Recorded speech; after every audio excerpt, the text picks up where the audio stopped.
Hello everyone, welcome to major test discussion 13। Start करते हैं question number 51 से। Which of the following is correct order of dipole moment. तो चार compounds दे रखे हैं यहाँ पे, इन चार कंपाउंड्स का डाइपोल मोमेंट देखना है। BF3 अगर देखा जाए प्लेनर है, जिसकी वजह से इसका डाइपोल मोमेंट क्या हो जाएगा, जीरो हो जाएगा, नॉन पोलर मॉलिक्यूल है। NH3 पिरामिडल, नाइट्रोजन के टुवर्ड्स रहेगा, और ये वाला बॉन्ड मोमेंट डाइपोल के लोन पेयर के टुवर्ड्स रहेगा। सिमिलरली NF3 फ्लोरीन ज्यादा इलेक्ट्रोनेगेटिव है, और लास्ट में H2O अगर देखा जाए V शेप या फिर एंगुलर बोल सकते हैं इसको।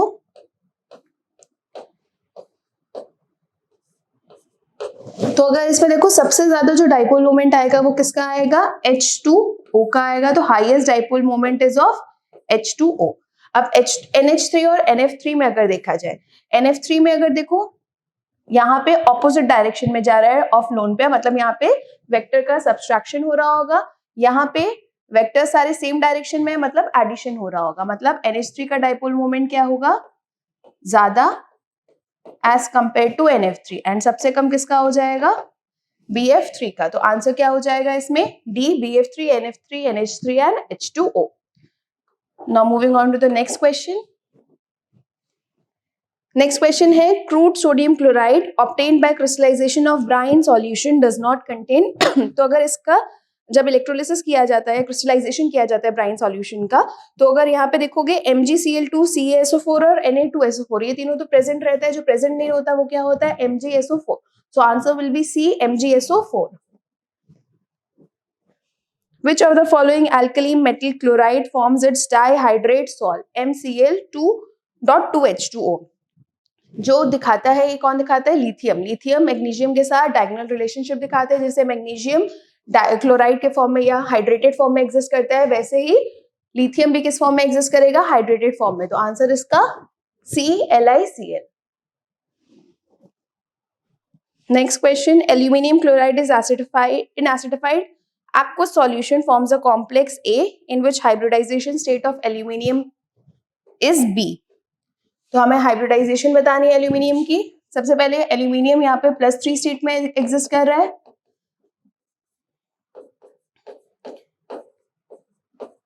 (3s2 3p1। अगर +3 है तो मतलब ये दोनों इलेक्ट्रॉन्स क्या हो गए, यहाँ से रिमूव हो गए। तो अगर दोनों इलेक्ट्रॉन रिमूव हो गए मतलब ये क्या हो गया, 3s0 एंड 3p0। अगर दोनों इलेक्ट्रॉन रिमूव हो गए, एक s है, p है और एक वेकेंट 3d है, तो मतलब हाइब्रिडाइजेशन क्या हो जाएगी, sp3d2। ऑक्टाहेड्रल होगा तो आंसर क्या हो जाएगा, C, sp3d2। Which of the following compound is used in cosmetic surgery? Cosmetic surgery में सिलिकॉन्स यूज किए जाते हैं, नॉन रिएक्टिव होते हैं, तो आंसर इसका A। Identify the incorrect statement. Ore are minerals that may contain a metal, that is correct. Ores क्या होते हैं, minerals ही होते हैं जिनमें metals मिलते हैं। Gang is an ore contaminated with undesired materials, ये गलत है।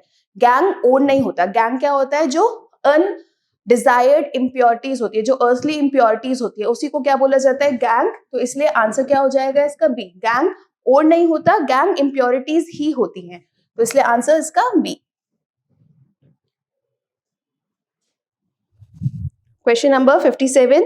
A compound X upon reaction with H2O produces a colorless gas Y with rotten fish smell। देखो यहाँ पे हिंट यही है, rotten fish smell। rotten fish smell किसकी होती है, फॉस्फीन की, मतलब PH3। तो ये जो गैस Y है ये क्या होनी चाहिए, PH3। Gas Y is absorbed in a solution of copper sulfate to give Cu3P2। यहां से भी पता चल रहा है फॉस्फीन गैस ही है।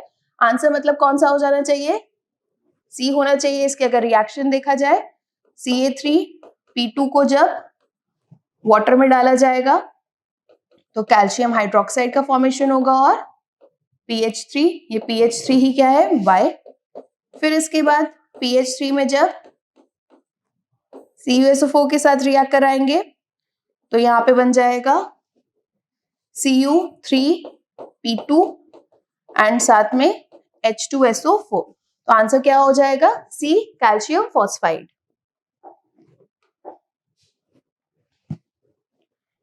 Which of the following oxo acids of phosphorus has strongest reducing property?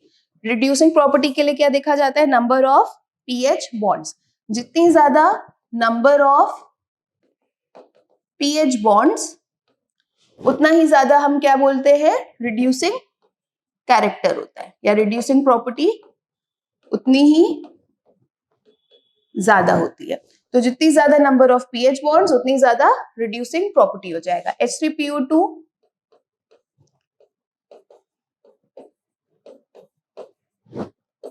दो पीएच बॉन्ड्स हैं, H3PO4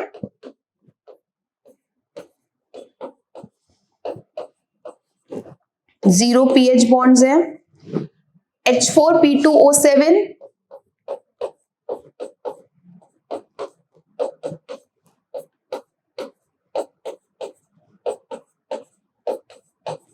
0 pH bonds and H3PO3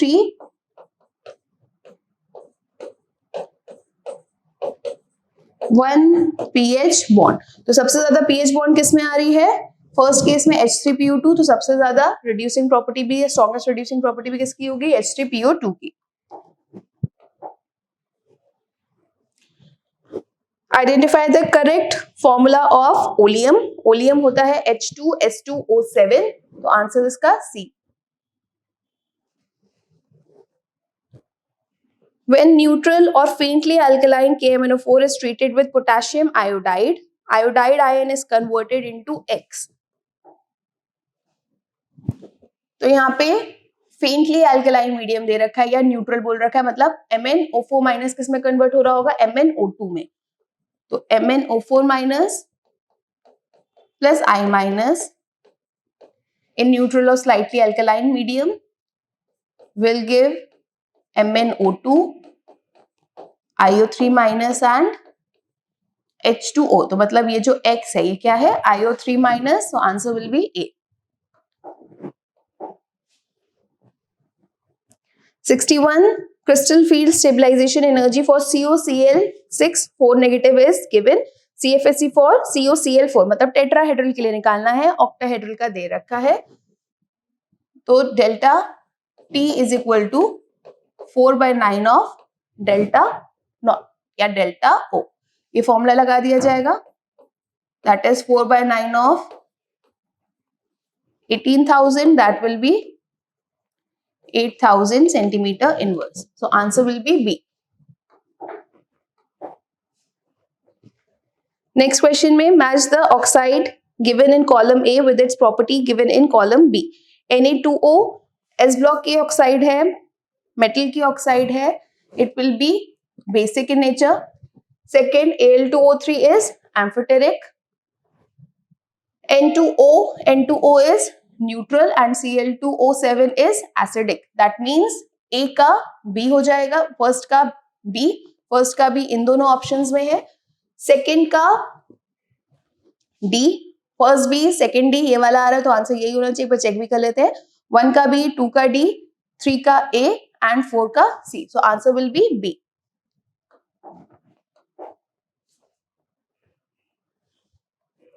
Question number 63, density of 2 molar aqueous solution of NaOH is given। We have to find molality of solution।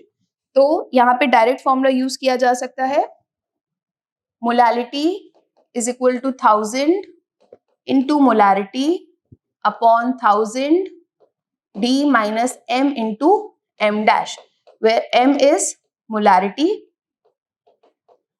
and M dash is molar mass of solute। तो अगर यहाँ molality निकाले तो 1000 into 2 upon 1000 into 1.28 minus 2 into 40, that will be 1000 upon 2000 upon 1200, ये आएगा 1.666 something, that is 1.67 molar. So answer will be A. Next question में पूछा गया है एक ऑर्बिटल जिसके पास 3 एंगुलर नोड्स हैं और 3 टोटल नोड्स हैं. एंगुलर नोड जो है वो किससे बताते हैं? Angular node is given by L azimuthal quantum number. L angular nodes अगर 3 है मतलब L की वैल्यू भी क्या हो गई? 3. अब L की वैल्यू 3 किसके लिए होती है? F ऑर्बिटल के लिए. F एक ही ऑप्शन में दे रखा है तो आंसर ऑटोमेटिकली क्या मार्क करना है? A. और अगर 4F में टोटल नोड्स भी निकालो, टोटल नोड्स क्या होती है? n-1, that is 4 minus 1, that is 3. So it contains 3 angular nodes and 3 total nodes. In hydrogen atom, de Broglie wavelength of an electron in second Bohr orbit.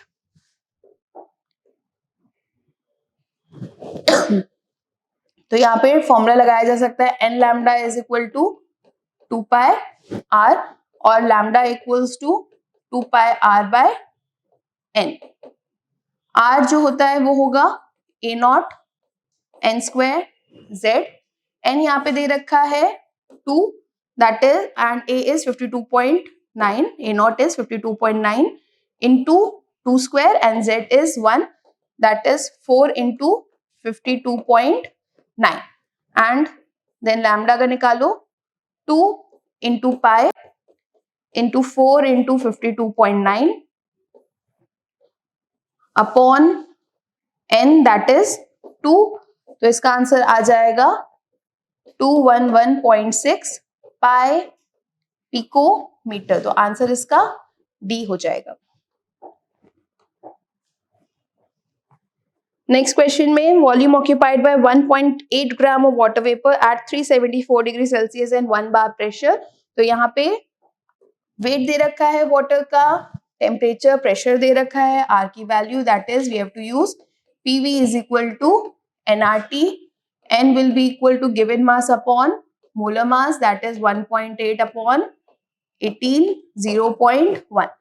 Value v की निकालनी है तो nRT by p, that is 0.1 into 0.083. Temperature को convert करना पड़ेगा kelvin में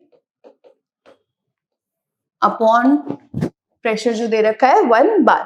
answer इसका आना चाहिए 5.37 liters.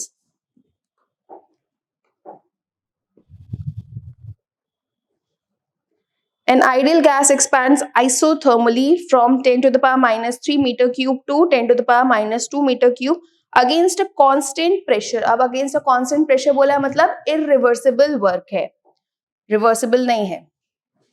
तो अगर हमें work done irreversible निकालना है, that is minus P external V2 minus V1. P external दे रखा है 10 to the power 5, V2 is 10 to the power minus 2 and V1 is 10 to the power minus 3. इसको सॉल्व किया जाएगा, ये आ जाएगा 900 जूल. तो आंसर इसका माइनस 900 जूल्स होगा.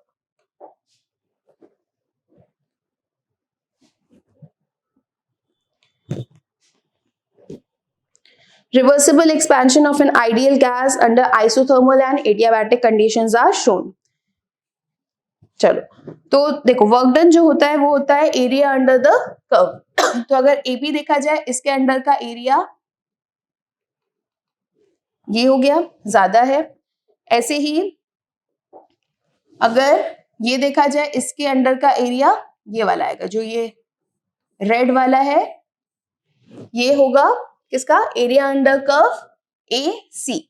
रेड वाला ए सी का एरिया है, ठीक है. और ये जो हमने येलो वाला डिनोट किया था, येलो वाला जो है वो ए बी वाला है. अब अगर एरिया देखो, एरिया ए बी के नीचे ज्यादा है एज कंपेयर टू ए सी, मतलब work done isothermal is greater then work done adiabatic. तो पहला वाला स्टेटमेंट तो सही है. सेकेंड स्टेटमेंट पे अब आते हैं. सेकेंड स्टेटमेंट में बोल रखा है TC is greater then TA, मतलब जो एडियाबैटिक में टेम्परेचर है वो final temperature is greater then initial temperature की बात कर रहे हैं। अब ये वाला स्टेटमेंट अगर देखा जाए, एडियाबैटिक मतलब Q क्या हो गया 0, डेल्टा U किसके बराबर होता है Q प्लस W, मतलब delta U will be equal to W। Now this work is expansion. Expansion मतलब वर्क डन क्या हो गया नेगेटिव। अगर W नेगेटिव है मतलब चेंज इन इंटरनल एनर्जी भी क्या है नेगेटिव। अगर change in internal energy negative है मतलब फाइनल टेम्परेचर क्या होगा कम होना चाहिए as compare to initial temperature. और वैसे भी जो एडियाबैटिक एक्सपेंशन होता है उसमें कूलिंग इफेक्ट आता है, जिसकी वजह से हम क्या बोलेंगे कि ये वाला स्टेटमेंट सही नहीं है।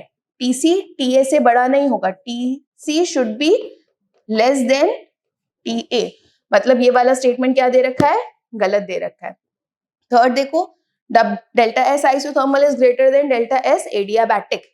एडियाबैटिक रिवर्सिबल एक्सपेंशन अगर बात करें, डेल्टा एस क्या होता है Q reversible by T, Q 0 तो डेल्टा एस भी क्या होना चाहिए 0, तो एडियाबैटिक के लिए तो डेल्टा एस क्या हो जाएगा 0। और आइसोथर्मल दे रखा है, तो आइसोथर्मल के लिए अगर निकालें फॉर्मूला होता है NCV ln T2 by T1 plus NR ln V2 by V1। Isothermal मतलब ये वाला फैक्टर तो हट ही गया, क्या बचा NR ln V2 by V1, मतलब ये ग्रेटर देन 0 आ रहा होगा। और एक्सपेंशन में एंट्रोपी वैसे भी क्या होनी चाहिए पॉजिटिव होनी चाहिए, तो ये वाला स्टेटमेंट भी सही दे रखा है। TA is equal to TB, मतलब ये टेम्परेचर की बात कर रहा है, आइसोथर्मल है, दोनों टेम्परेचर क्या होंगे सेम, मतलब ये भी क्या है सही है। तो आंसर क्या हो जाएगा इसमें B, TC greater than TA, ये इनकरेक्ट स्टेटमेंट है।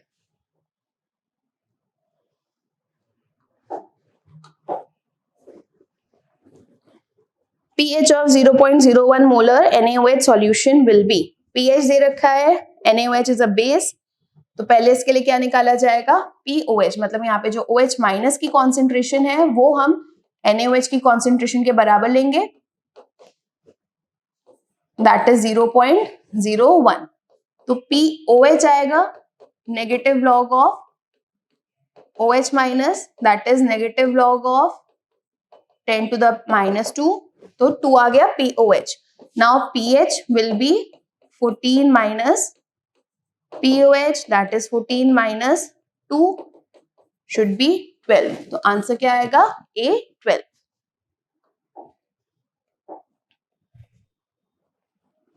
Which of the following cannot act as both Bronsted acid and base? Bronsted acid proton donors होते हैं, ब्रॉन्स्टेड बेस प्रोटॉन एक्सेप्टर्स होते हैं। HCl अगर देखा जाए क्या है सिर्फ प्रोटॉन डोनर, एक्सेप्टर नहीं है। HSO4 माइनस प्रोटॉन डोनेट भी कर सकता है, HSO4 minus proton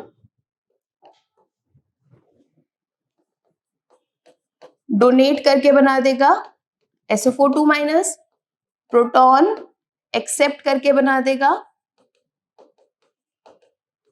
H2SO4, that means it can behave as both Bronsted acid as well as base. Similarly HCO3 minus proton lose करके CO3 माइनस बनाएगा and proton accept करके H2CO3 and NH3 proton lose करके NH2 minus and proton gain करके NH4 plus, तो answer क्या हो जाएगा A HCl। The molar solubility of CaF2 in 0.1 molar solution of NaF. NaF is a strong electrolyte, completely dissociate होगा, तो यहाँ पे कॉमन आयन इफेक्ट ऑपरेट होगा, Ca2 plus and 2F minus, इसकी सॉल्युबिलिटी S, इसकी सॉल्युबिलिटी 2S, बट यहाँ पे fluoride ion क्या है एक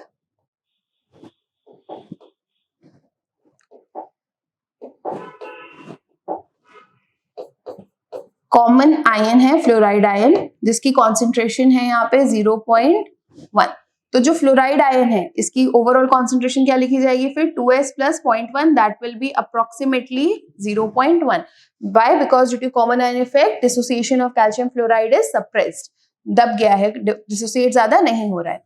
तो अब अगर हम एक KSP निकालना है, that will B Ca2 plus and F minus square. KSP is 5.3 into 10 to the power minus 11. Calcium की सॉल्युबिलिटी ही निकालनी है एक तरीके से, 0.1 का स्क्वायर। तो आंसर क्या आ जाएगा यहाँ पे अगर देखा जाए -9 आना चाहिए। तो answer will be 5.3 into 10 to the power minus 9 मोल पर litre.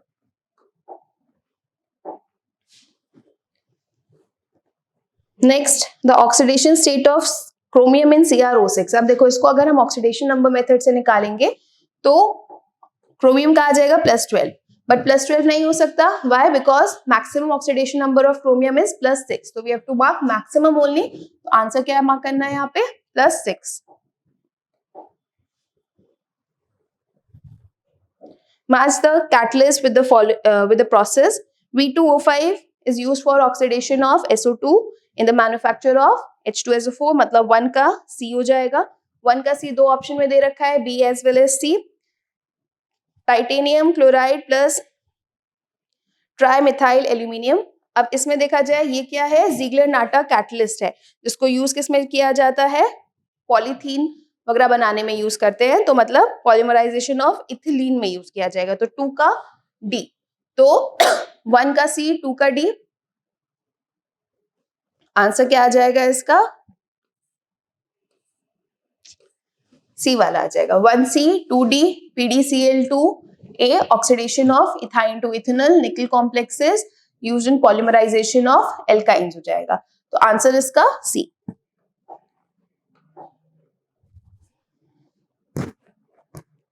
Next question, most stable carbocation among the following is. Stability of carbocation यहाँ पे देखा जाएगा हाइपर कॉन्जुगेशन से, रेजोनेंस क्योंकि कहीं पे भी अप्लाई नहीं हो रहा, तो we have to see number of alpha hydrogen. जितने ज्यादा अल्फा हाइड्रोजन उतनी ज्यादा हाइपर कॉन्जुगेशन के स्ट्रक्चर, उतनी ज्यादा स्टेबिलिटी।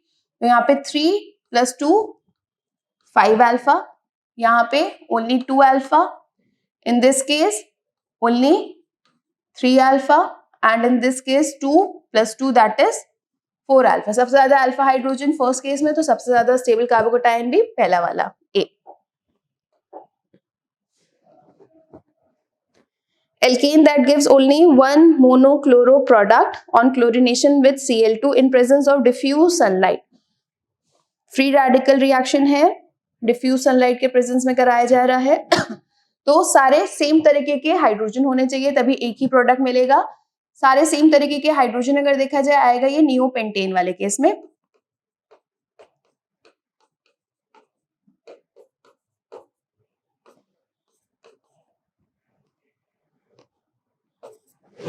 This is neopentane. सारे मिथाइल ग्रुप्स क्या है? सेम है, जिसके वजह से प्रोडक्ट सिर्फ एक ही आएगा। तो आंसर क्या हो जाएगा इसका? D neopentane.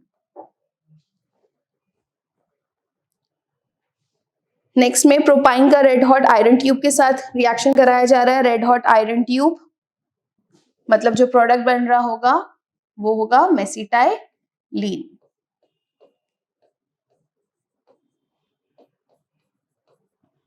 This is the product.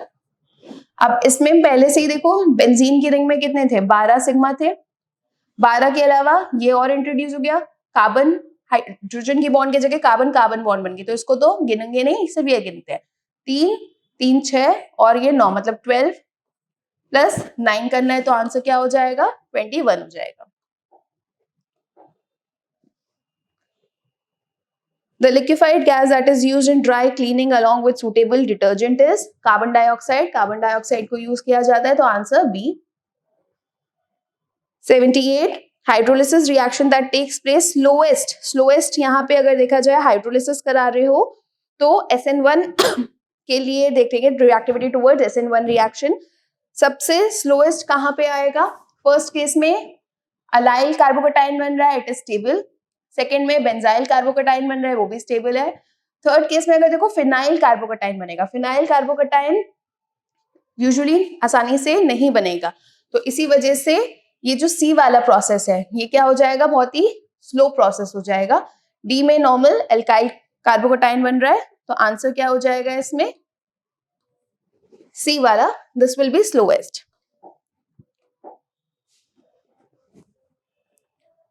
When vapors of secondary alcohol is passed over heated copper at 573 Kelvin, product formed is ketone.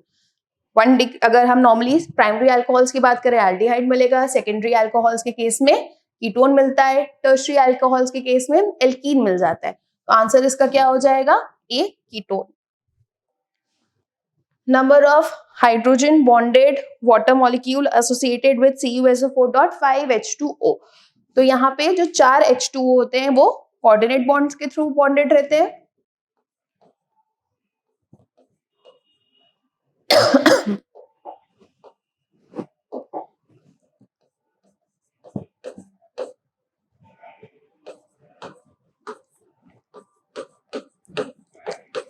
इस तरीके से ऐसे स्ट्रक्चर रहता है इसका अगर देखा जाए तो, मतलब जो H2O है एक बाहर एक ही है, तो एक ही हाइड्रोजन बॉन्डेड वाला होता है. 4 कौन से होते हैं? कोऑर्डिनेट बॉन्ड वाले होते हैं. नेक्स्ट, फॉर्मूला ऑफ निकल oxide with metal deficiency defect. Metal deficiency defect है, Ni2+ Ni3+ आयन दोनों प्रेजेंट हैं. तो इस केस में हम मानते हैं late Ni2+ be X, then Ni3+ will be 0.98 minus X. Simple वही लगाएंगे रूल्स जो ऑक्सीडेशन नंबर में लगाए जाते हैं. Sum of oxidation number of all elements in any compound should be equal to 0. तो 0 से इक्वेट किया जाएगा, मतलब 2x plus 3 into 0.98 minus x will be equal to 0, और 2x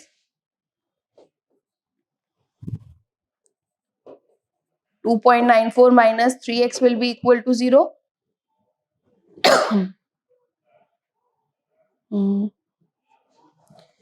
एक मिनट, ऑक्सीजन का रह गया यहाँ पे. प्लस 1 into -2, ऑक्सीजन भी है तो मतलब -2 is equal to 0, और x will be equal to 0.94. That is निकल 2+ जो है वो कितना है? 0.94 है. अब क्वेश्चन में क्या ध्यान रखना है? फ्रैक्शन ऑफ निकल पूछा गया है. फ्रैक्शन एग्जिस्टिंग एज निकल 2+, तो फ्रैक्शन अगर हमें निकालना है मतलब 0.94 upon 0.98, that will be equal to approximately 0.96. तो आंसर आ जाएगा इसका क्या? C, 0.96. Which of the following statement is correct regarding a solution of two components A and B exhibiting positive deviation? Positive deviation की बात कर रहे हैं. डेल्टा V मिक्सिंग सब पॉजिटिव होगा. डेल्टा V मिक्सिंग मतलब ग्रेटर देन 0 होना चाहिए. डेल्टा H मिक्सिंग भी क्या होना चाहिए? Greater than 0. मतलब ये ऑप्शन नहीं हो सकता, ये ऑप्शन भी नहीं हो सकता. अब इंटरमॉलिक्यूलर अट्रैक्टिव फोर्सेस की बात करें तो आइडियल सॉल्यूशन में सॉल्यूट सॉल्यूट, सॉल्वेंट सॉल्वेंट और सॉल्यूट एंड सॉल्वेंट में बराबर बराबर इंटरमॉलिक्यूलर फोर्सेस होते हैं. बट जो पॉजिटिव डेविएशन की बात करें, डेल्टा V मिक्सिंग 0 से ज्यादा आ रहा है, मतलब वॉल्यूम इंक्रीज हो रही है, मतलब सॉल्यूट सॉल्वेंट में जो फोर्सेस ऑफ अट्रैक्शन है वो वीक होगी as compare to solute solute and solvent solvent. तो intermolecular attractive force between AA and BB are stronger than those between AB. तो आंसर क्या हो जाएगा इसका? C.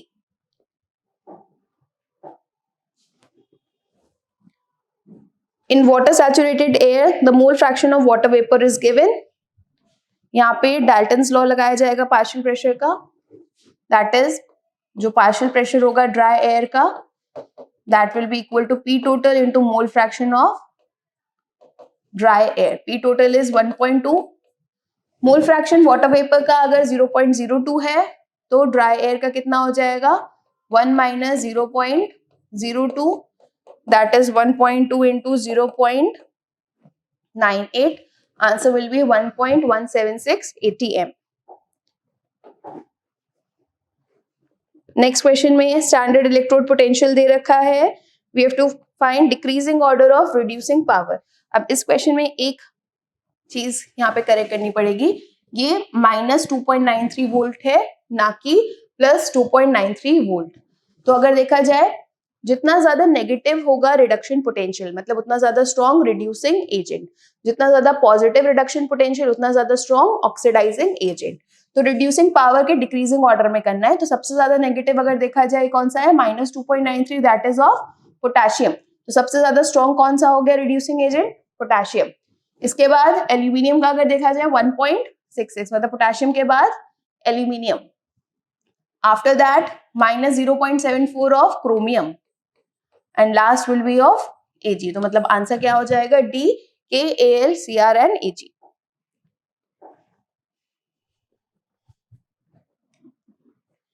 Major product C and D formed in the following reaction. अब यहाँ पे cleavage हो रहा है किसका, ईथर का, इन प्रेजेंस ऑफ HI। तो HI के साथ रिएक्शन सब्स्टिट्यूशन रिएक्शन हो सकता है, SN1 भी हो सकता है, SN2 भी हो सकता है। अगर कार्बोकटाइन स्टेबल बन रहा है मतलब SN1। अब यहाँ पे ये देखो ये कार्बोकटाइन स्टेबल बन सकता है, 3 डिग्री कार्बोकटाइन, मतलब कौन सा प्रोसेस हो रहा है यहाँ पे, SN1 हो रहा है। तो अगर SN1 हो रहा है तो प्रोडक्ट क्या बनना चाहिए, iodine should go with CH3,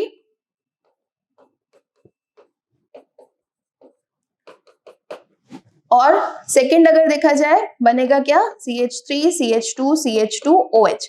but अब ये जो अल्कोहल बना है ये फिर से HI के साथ, एक्सेस HI है क्योंकि फिर से HI के साथ रिएक्ट करके क्या दे देगा, CH3, CH2, CH2I। तो मतलब प्रोडक्ट क्या हो जाएगा, CH3, CH2, CH2I and CH3 whole thrice. तो आंसर इसका C। नेक्स्ट क्वेश्चन में does not give benzoic acid as major product। तो ऑक्सीडाइजिंग एजेंट देखना है, अगर कोई माइल्ड ऑक्सीडाइजिंग एजेंट है तो वो एल्डिहाइड तक ही रुक जाएगा। माइल्ड ऑक्सीडाइजिंग एजेंट PCC हो गया, तो आंसर इसका A। The following limiting molar conductivities are given. Okay, we have to find limiting molar conductivity for CH3COOH। तो अगर CH3COOH चाहिए तो मतलब हमें क्या करना पड़ेगा, किस किस से चाहिए, देखो CH3COK, K2SO4 एंड H2SO4। मतलब CH3COOK भी और K2SO4 H2SO4 इसका 1 मोल चाहिए, तो इनको हाफ और हाफ कर दिया जाता है। तो क्या कर सकते हैं हम, लैम्डा नॉट CH3COOK और इसमें ऐड कर देते हैं H2SO4, हाफ ऑफ H2SO4 और माइनस कर देते हैं half of K2SO4। CH3COK is Z plus half of H2SO4 that is X minus half of Y, that will be equal to 2Z plus X minus Y by 2। तो answer इसमें क्या आ जाएगा अगर देखा जाए, या फिर इसको ऐसे भी लिख सकते हो, पहले वाले फॉर्म में लिख लेते हैं, इस फॉर्म में लिखा नहीं है कोई, तो क्या बोला जा सकता है, Z plus X minus Y by 2 बोल सकते हो। तो आंसर क्या हो जाएगा, B हो जाएगा।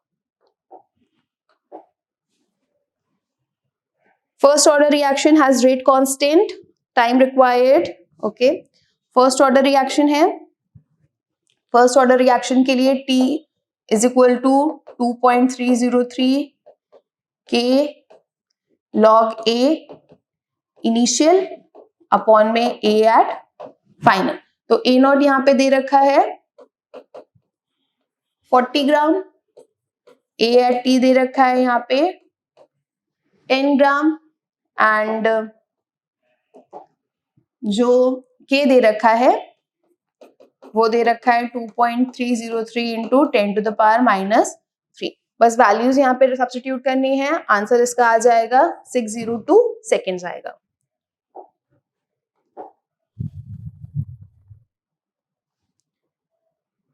अच्छा, question number 89। For a reaction, activation energy is given. We have to calculate rate constant at 400 Kelvin। मतलब यहाँ पे क्या लगाना है, log K2 by K1 Arrhenius equation, EA upon 2.303 R 1 upon T1 minus 1 upon T2। अब EA 0 है, मतलब log K2 by K1 किसके बराबर हो गया, 0। या फिर क्या बोल सकते हैं K2 by K1 will be equal to 1 और K2 is equal to K1. तो K2 की वैल्यू K1 की value 1.6 into 10 to the power 6, तो ये भी कितना हो जाएगा 1.6 into 10 to the power 6. तो आंसर इसका D.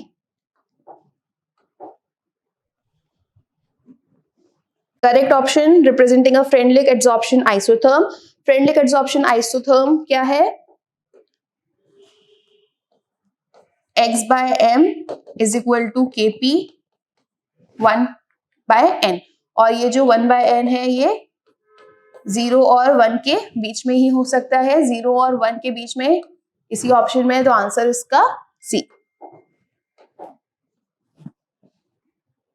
Which of the following is paramagnetic? अब जनरली देखो जिसका भी एटॉमिक नंबर या नंबर ऑफ इलेक्ट्रॉन्स अगर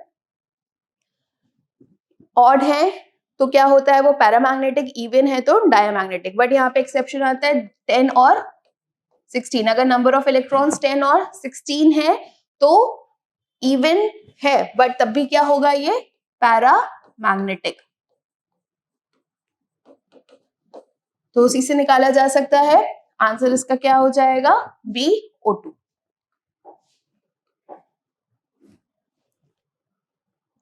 Amine that reacts with Hinsberg reagent to give an alkali insoluble product. जो हिंसबर्ग रिएजेंट होता है वो 1 डिग्री के साथ रिएक्ट करता है, 1 डिग्री अमीन्स के साथ रिएक्ट करता है, 2 डिग्री के साथ करता है, 3 डिग्री के साथ नहीं करता. तो अगर यहाँ पे देखिए 2 डिग्री के साथ क्या मिलता है, इनसॉल्युबल प्रोडक्ट मिलता है. तो 2 डिग्री के साथ इनसॉल्युबल प्रोडक्ट 2 डिग्री अमीन देखना है. 2 डिग्री अमीन इस केस में क्या हो जाएगा C. तो आंसर इसका C. Which structure of protein remains intact during denaturation process? Denaturation में सिर्फ प्राइमरी स्ट्रक्चर इंटैक्ट रहता है, तो आंसर इसका D. Polymer that is used as substitute of wool in making commercial fibers. Polyacrylonitrile pan use किया जाता है, तो आंसर इसका A. Artificial sweetener stable at cooking temperature is sucralose, तो answer A. Correct order of increasing order of oxidizing power. Okay, oxidizing power पूछी गई है. Higher oxidation state की स्टेबिलिटी लेफ्ट टू राइट अगर हम ट्रांजिशन एलिमेंट्स में जाते हैं तो कम होती जाती है. तो MnO4 माइनस +7 है, Cr2O7 2 माइनस +6, Vu2 पॉजिटिव +5. तो सब अपनी मैक्सिमम ऑक्सीडेशन स्टेट में है, बट इसकी स्टेबिलिटी लेफ्ट टू राइट कम होती है. मतलब MnO4 माइनस में सबसे कम स्टेबल होगा, Vu2 प्लस में सबसे ज्यादा स्टेबल होगा. अगर MnO4 माइनस में सबसे कम स्टेबल है मतलब सबसे ज्यादा ऑक्सीडाइजिंग पावर भी किसकी हो गई, MnO4 minus, then Cr2O7, then Vu2 positive. तो आंसर इसका B. Which among the following is most reducing in aqueous medium? aqueous medium में लिथियम हो जाता है. Why? Due to its high hydration enthalpy. तो answer A. 98 match the column है. Plaster of Paris is CaSO4 dot half H2O. मतलब A का क्या हो जाना चाहिए 3 ऑप्शन में दे रखा है. Child salt Peter is NaNO3 that is B का 4. तो 2 ऑप्शन बचे A और B. इसके बाद ग्लोबर सॉल्ट क्या होती है Na2SO4 dot 10H2O that is C1. तो आंसर क्या हो जाएगा इसका A3 B4 C1 and D2 that is A. तो correct option is A. Complexes are example of. अब यहाँ पे अगर देखा जाए सिर्फ SO4Br और BrSO4 इसमें इंटरचेंज हो रहा है, मतलब ये किस तरीके के आइसोमर्स हो गए, आयनाइजेशन आइसोमर्स. तो आंसर इसका C. एंड लास्ट में विच of the following is an outer orbital complex. अब आउटर ऑर्बिटल कॉम्प्लेक्स मतलब sp3d2 होना चाहिए, ना कि d2sp3.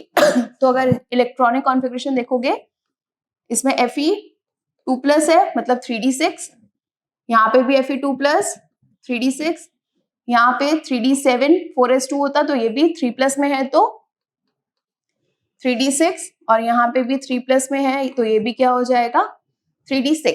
इलेक्ट्रॉनिक कॉन्फ़िगरेशन सबकी सेम है, बट NH3 जब CO3 पॉजिटिव के साथ होता है तो स्ट्रॉन्ग फील्ड लिगेंड की तरह एक्ट करता है, इसकी वजह से पेयरिंग हो जाती है।